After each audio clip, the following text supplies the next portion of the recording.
بسم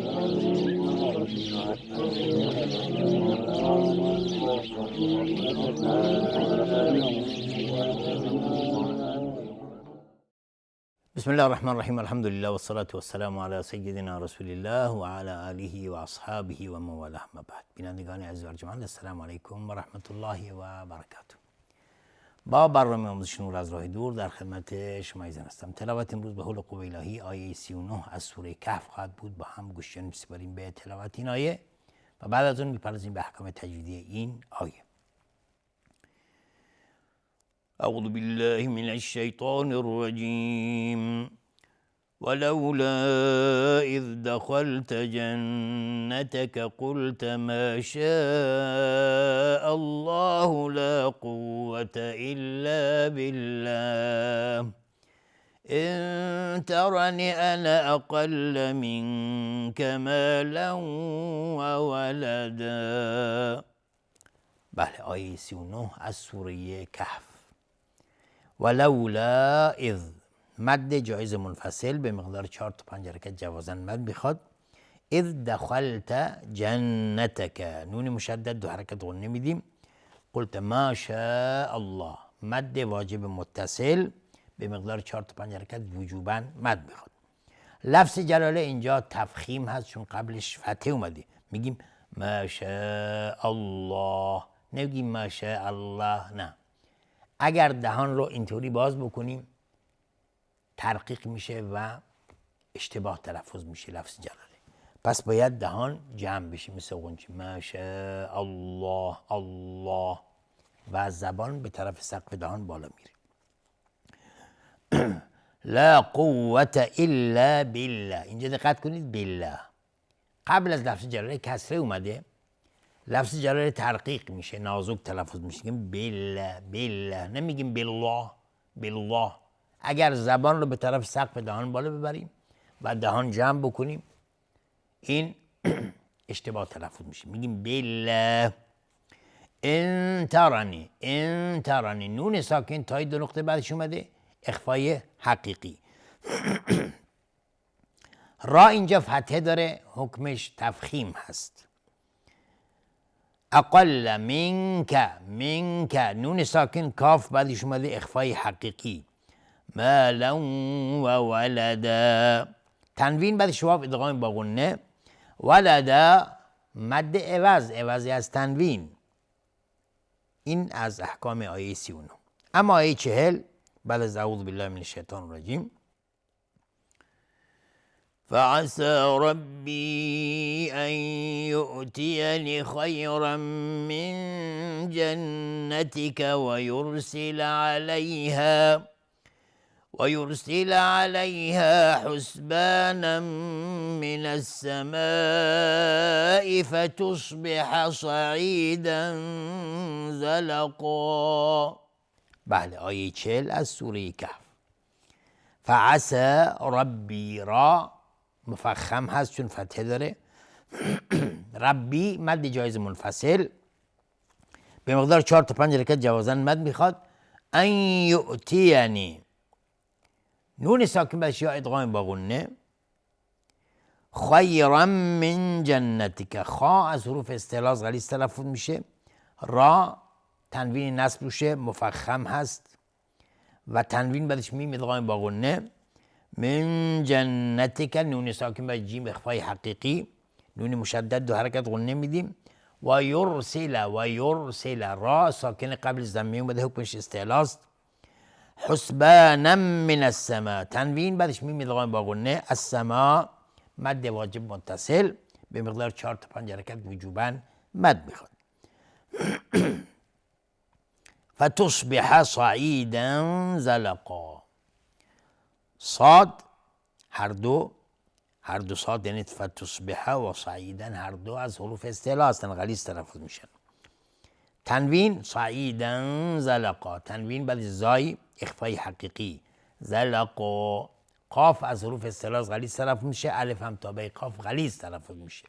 زلقا مد عوض، عوضی از تنوین. اینم از احکام آیه 40 از سوره کهف. آیه 41 از سوره کهف بعد از اعوذ بالله من الشیطان الرجیم. أو يصبح ماؤها غورا فلن تستطيع له طلبا. بله آیه 41 او یصبح صاد از حروف استعلاست، ماؤها مد واجب متصل، غورا فلن تستطيع له طلبا. غین از حروف استعلاست و را هم حکمش استعلاست چون تنوین رسم روشه، تنوین بعدش اخفای حقیقی، نون ساکن بعدش تای درخته اخفای حقیقی، لهو مد به های ضمیر مد صله صغراست، طلب طا از حروف استعلاست، طلب مد عوض از تنوین. اینم از آیه 41 از سوره کهف. آیه 42 از سوره کهف بعد از اعوذ بالله من الشیطان الرجیم وأحيط بثمره فأصبح يقلب كفيه على ما أنفق فيها وهي خاوية على عروشها ويقول يا ليتني لم أشرك بربي أحدا. بله آیه 42 از سوره کهف.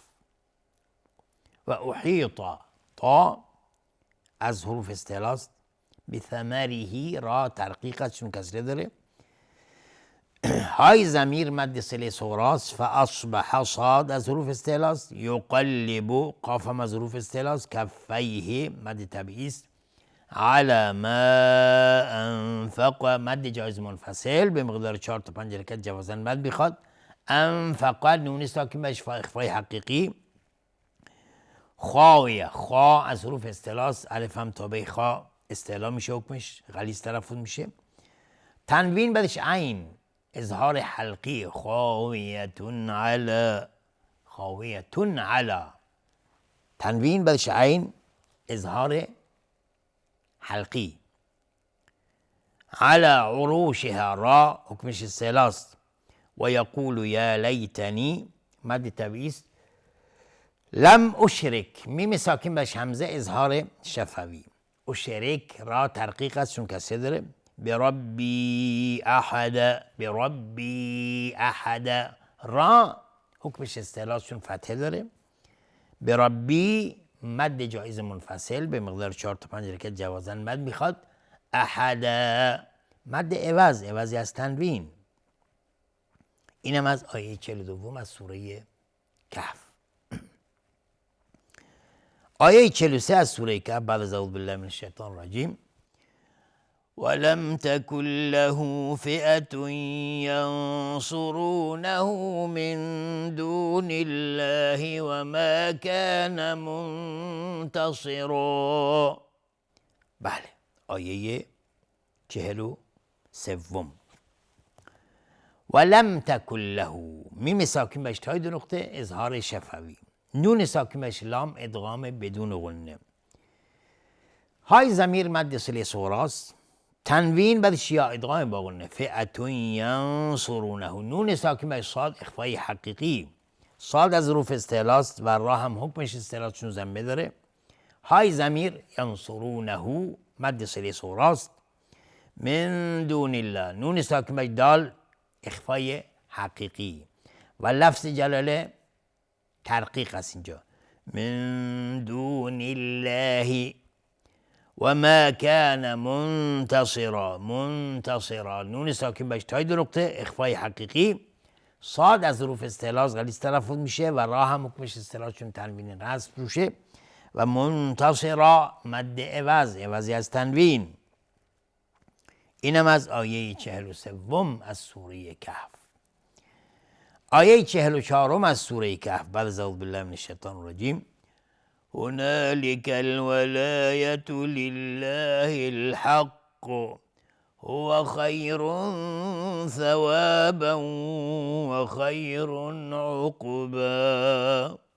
بله آیه 44 از سوره کهف. هنالک الولایة الف لام قمری است اینجا، لله لفظ جلاله تحقیق است. الحق الف لام قمری است و اینجا اگر ما روی الحق توقف بکنیم قاف قلقله میخواد و قاف از حروف استعلا است. میگیم هنالک الولایة لله الحق، بس قاف اینجا قلقله میخواد. هو خیر ثوابا و خیر عقبا. خا از حروف استعلا، را حکمش استعلا چون تنوین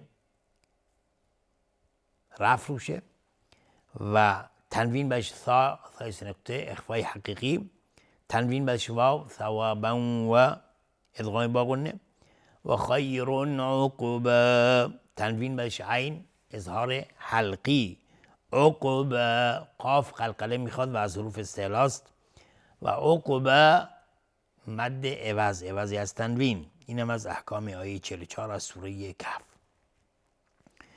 آیه 45 از سوره کهف بعد از اعوذ بالله من الشیطان الرجیم واضرب لهم مثل الحياة الدنيا كماء أنزلناه من السماء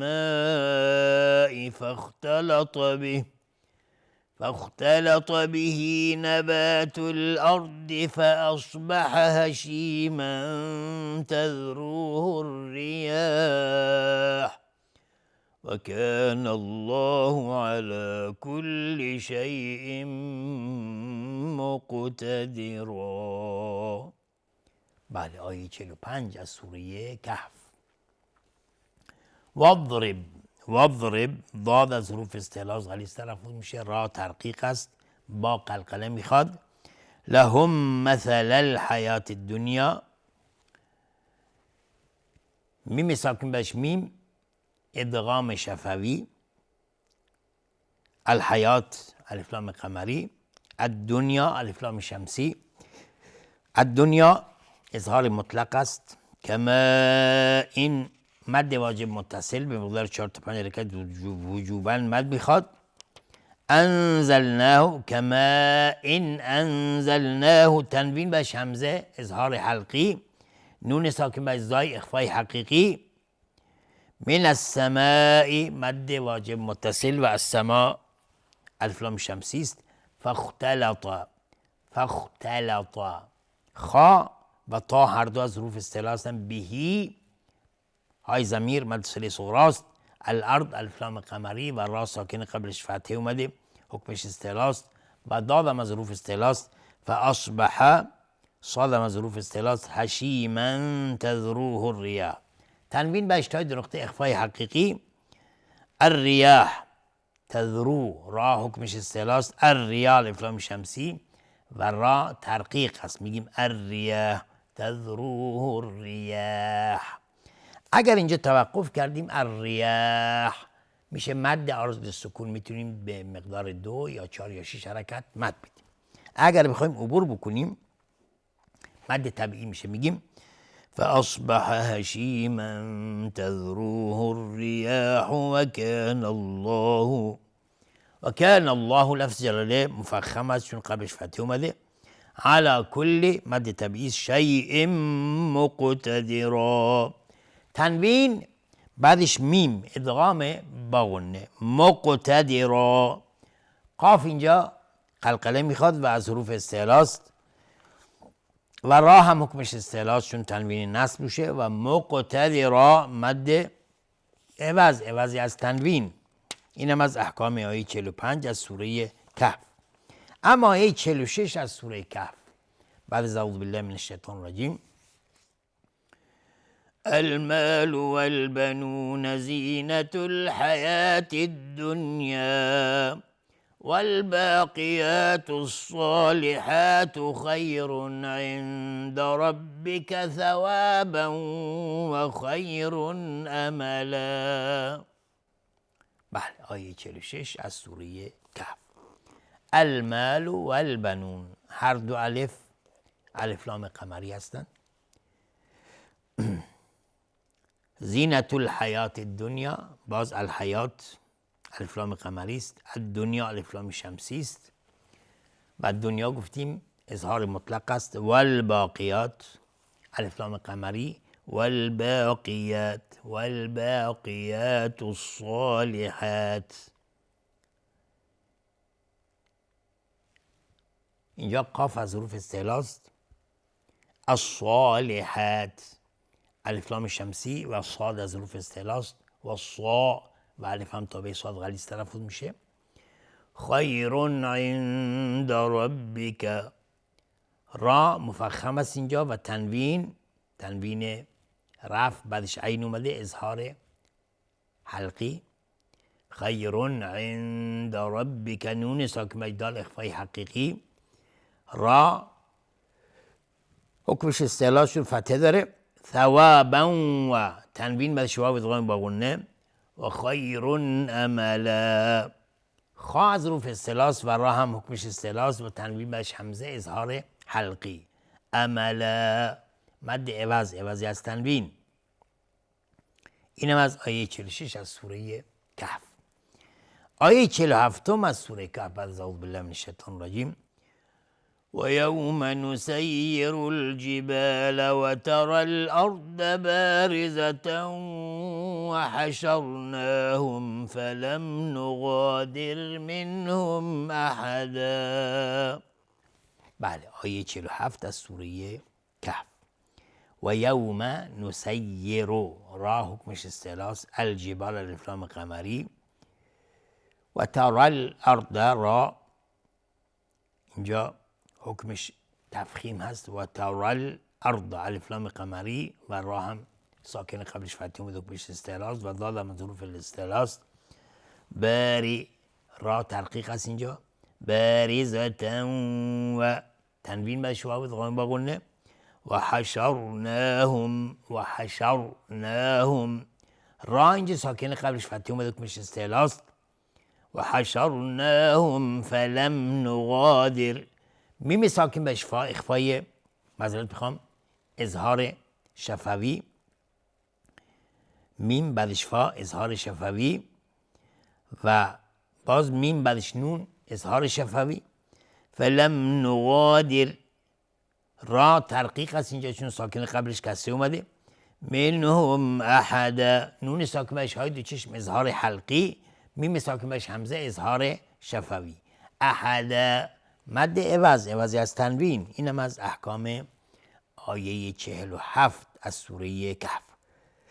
اما آیه 48 از سوره کهف که ظاهراً وقت برنامه ما به اتمام رسیده، انشالله در برنامه آینده در مورد آیه 48 از سوره کهف صحبت خواهیم کرد و اون رو تلاوت خواهیم کرد. امید است این درس تا اینجا مورد توجه و استفاده همه شما ایزان قرار گرفته باشه. تا دیدار دیگر و برنامه دیگر همه شما ایزان رو به خداوند بزرگ میسپارم. آخر دعوانا ان الحمد لله رب العالمین و السلام علیکم و رحمت الله و برکاته.